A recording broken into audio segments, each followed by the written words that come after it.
Give me a little background on this issue. I know it's been going on for a while, so tell me a little bit about that.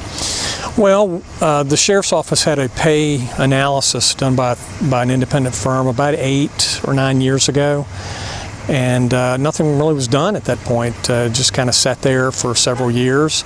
Last year, the Board of Supervisors approved funds to amend, or to update rather, that pay analysis. So we did that, and we've been in discussions with them now since about November, December, as to how to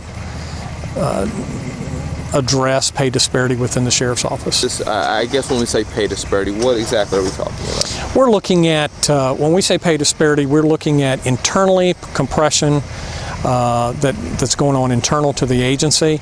We're looking at how the Shenandoah County Sheriff's Office stacks up regionally, not statewide, but right here in our region, and that's what we're looking at, those factors.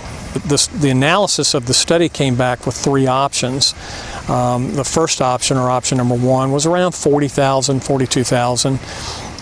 The second option, which we call option 2, was about $109,000, and the third option was option 3, which was about $139,000. So basically, what the Board of Supervisors approved the other night was for myself and my staff to work with county administration and get us to about the midway point, which of course is a major step as far as I'm concerned, and I think it's a major step in a positive direction for this particular issue.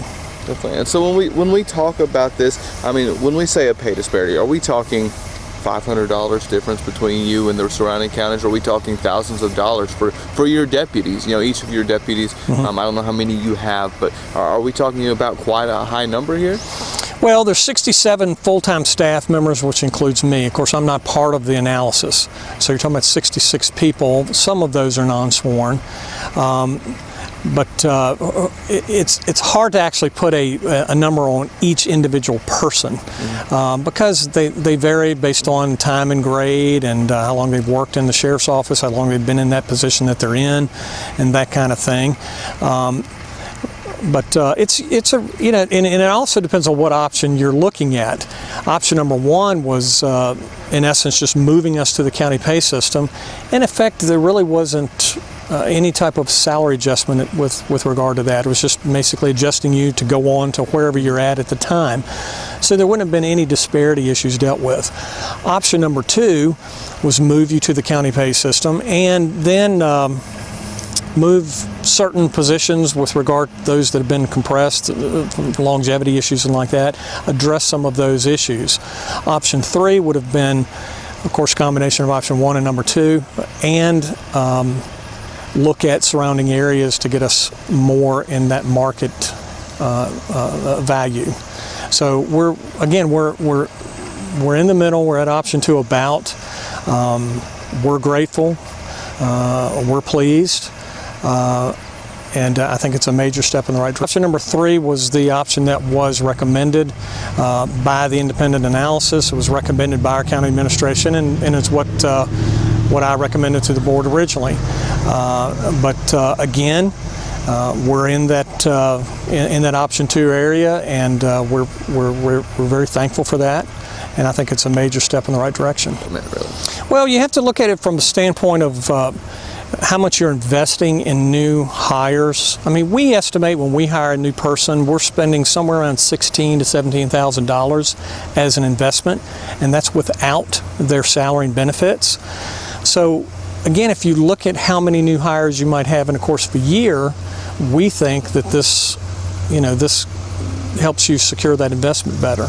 So you have to look at it in those terms also. How much money are you putting towards bringing new people in, training them, certifying them, and then when they get trained and certified, they leave for somewhere else.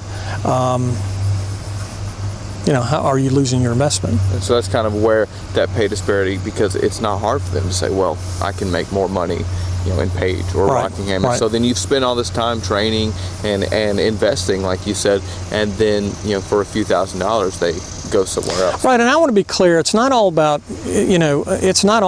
money.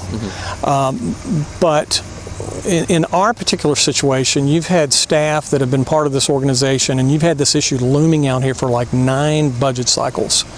When you have a situation that you know is a problem, you've had an independent firm verify that there's an issue, you've looked at internal data that show there's an issue.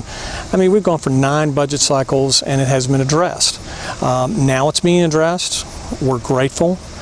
We think it's a major step in the right direction, and we think it is good from an investment standpoint of what we're doing when we bring new people in and keeping those new people. Awesome. That's what it's all about, is retaining good people, and that's what we want to try to do here. 100%. Well, I would say that we're pleased with the efforts that the board has put forth towards this.